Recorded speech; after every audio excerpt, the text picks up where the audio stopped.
Welcome, ladies and gentlemen. Today we're playing a little One Piece TCG, and we are playing Red Green Luffy. Let's see, we're going to play this turn, see what we can find. Well, there's only one option, and it is quite a good option. So we're going against Yellow Purple Charlotte Pudding. Haven't played this one in a while.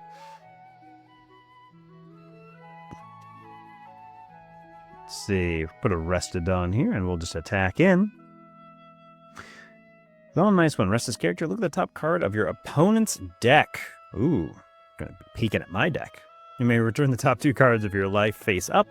Add up to one Dawn card from your Dawn deck as rested.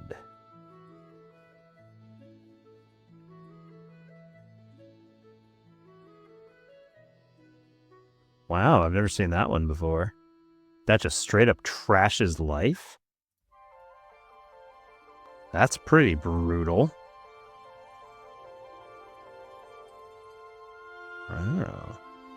Alright.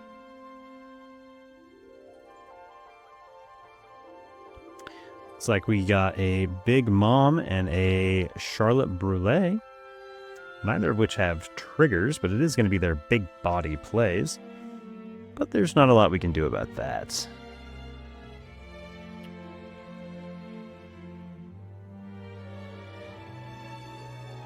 Yeah, we're going to attach that. We're going to go 7 in. We're going to play this match a little aggressive, just because these decks do tend to ramp quite quickly. But like I said, I'm not super familiar with the Charlotte Pudding matchup.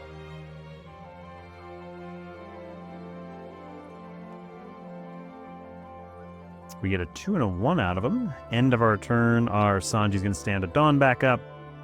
And we're just going to repeat that process for the next few turns. Assuming they don't trash more of our life, the fact that we lost that Charleston is kind of brutal. That is one of our better cards. Yep, gets a Charlotte Katakuri out. And attack me for 6 again? Yeah, it doesn't matter. You can put both of them on there, it still won't matter.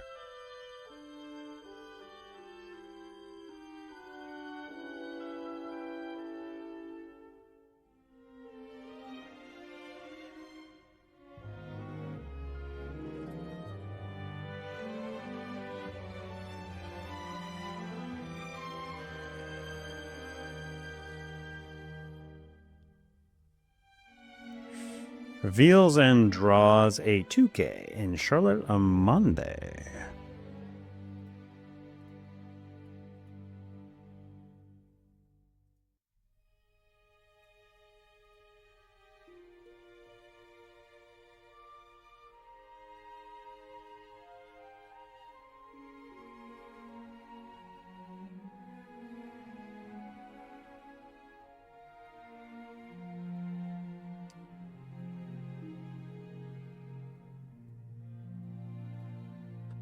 I know he's got a 2K in hand. I don't want him to give me a 2 and a 1. I don't think I'm going to need the 5th Dawn. If I do, I'm going to get punished pretty severely, but he doesn't really have a good option.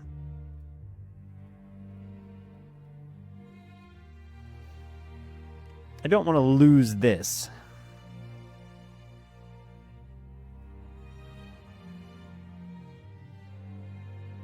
The Big Mom, yep, there it is.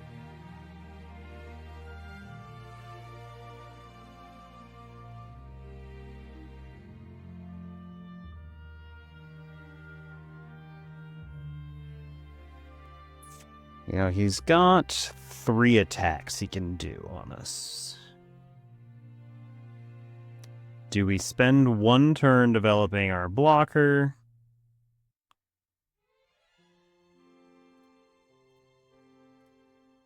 See how many cards. He just takes it.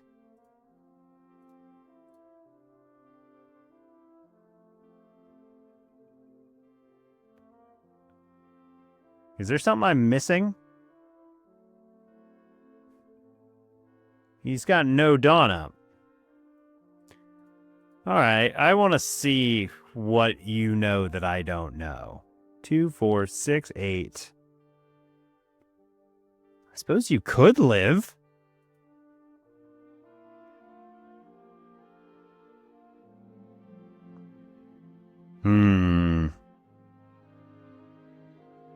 Doesn't have a ton. We're going to just do this. I'm going to spend the one turn developing like a good player. Attach a Rested Dawn here. I'm going to get 2 back up from this.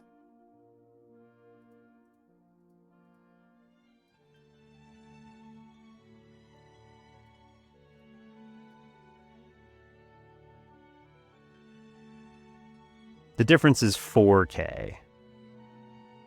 Yeah. It was tempting to go for it there, but that would have been a bad idea. They had too many cards in hand. They did just give me 3 2Ks, though.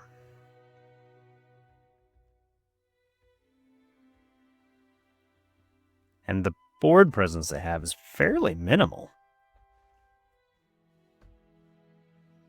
Obviously, they've got the Big Mom attack, but I can always block out of that if it threatens anything I don't want it to.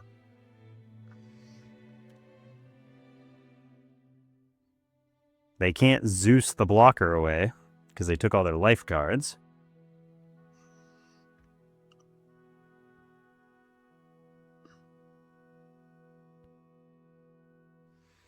I think they may have been trying to bait me into going all in at their life.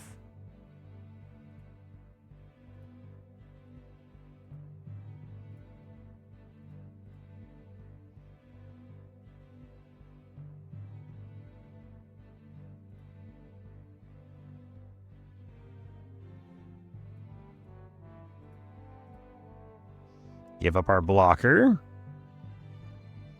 She's done her job. They're going to heal for 1.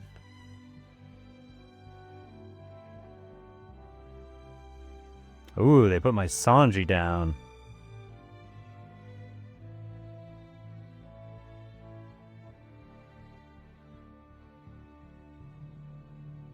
I needed that.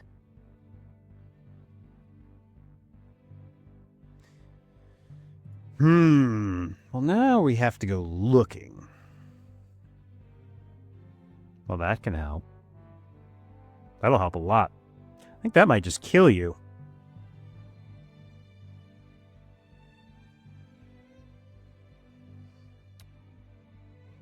What do we want to do?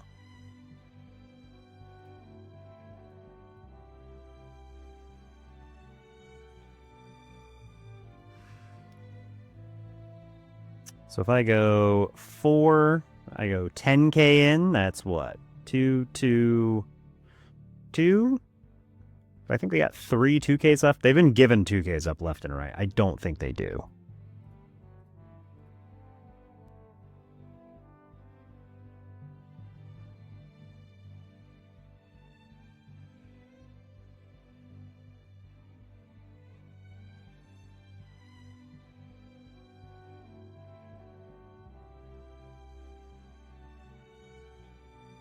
Nine, 10, and he takes it anyways. The game is over. GG to my opponent. Yeah, they were sitting on all bricks there. They did not have enough to get out of it.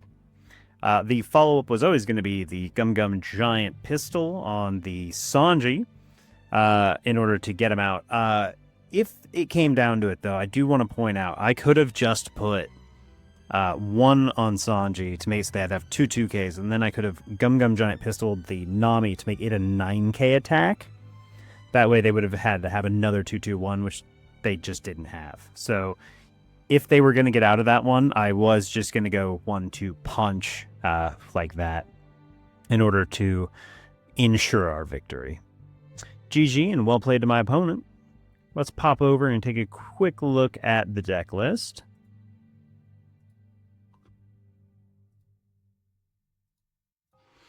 This is the list, a little different than the last couple of videos. Monkey D. Luffy from OP13. Let me get my noggin out of your guys' way. There he is.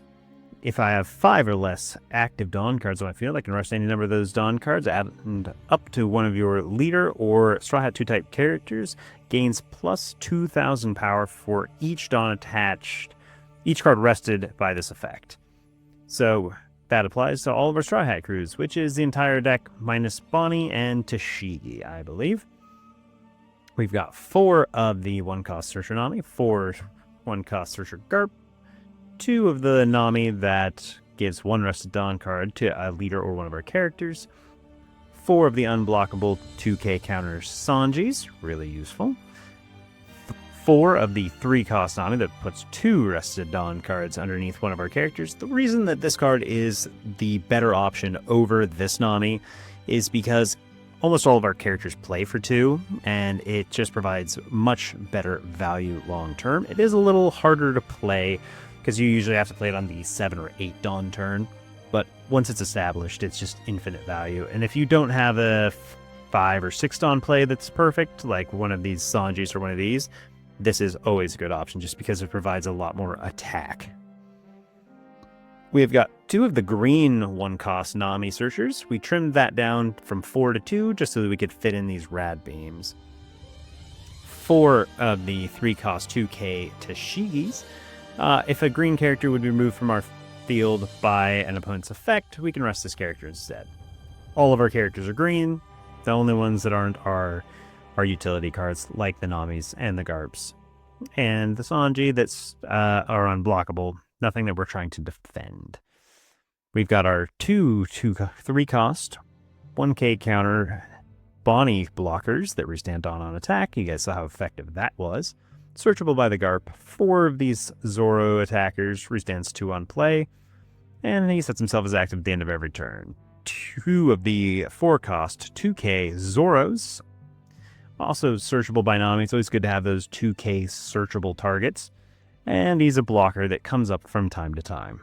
The best mid-game in Sanji, the 5-cost 7,000 power. Setting 2 Dawn is active on play, so he only plays for 3, and gives us one of those 3 that he cost us as active at the end of the turn, really only costing us 2, making this Nami just the perfect pairing for him. Same with this guy. Monkey D. Luffy, double attack. He is a brick, but he stands 4 Dawn as active at the end of the on play, meaning he really only costs us 2, and this Nami's going to put those 2 probably under our leader. The 9-cost Zoro, 9,000, triple attack. He is kind of the big gun, the end game, the big threat. But sometimes it's just not necessary to have him, like in the game you just saw. 2 Rad Beam, just because we are trying to make those standing Dawn. People are always calculating out how to get one of those Dawn from me. How to attack for 7, so I have to rest 2. If I can make one of those Dawn count as 4k, it's just really good because it messes up their math. Same thing with Charleston, the only unsearchable target in the deck. Up to one of our leader characters gains plus 4,000 power during the battle. Then I can discard a card, making 2 of the cards in my hand 2ks essentially, and standing 3 Dawn is up, giving us another 2k down in our Dawn pile. As well as 2 of the Gum Gum Giant Pistol, which is just really good for closing out games. Plus 6,000 power to a Straw Hat type crew character, which is, everybody, with the exception of Tashigi and Bonnie. Then that character doesn't become active during the next refresh phase. We're using this to win the game, so that last part doesn't really matter, and if we use it on the Zoro, and by some miracle they live, we restand them anyways. Well, that's it for the deck list. Let me know what your thoughts are. Can it be improved? What did I do right? What did I do wrong? I'd like to know. If you can tell me down in the comments, I would greatly appreciate it. I'm trying to bring a little fun into the meta, and we are climbing the ranked ladder with this deck. Let me know what you guys think. And as always, good games and good luck.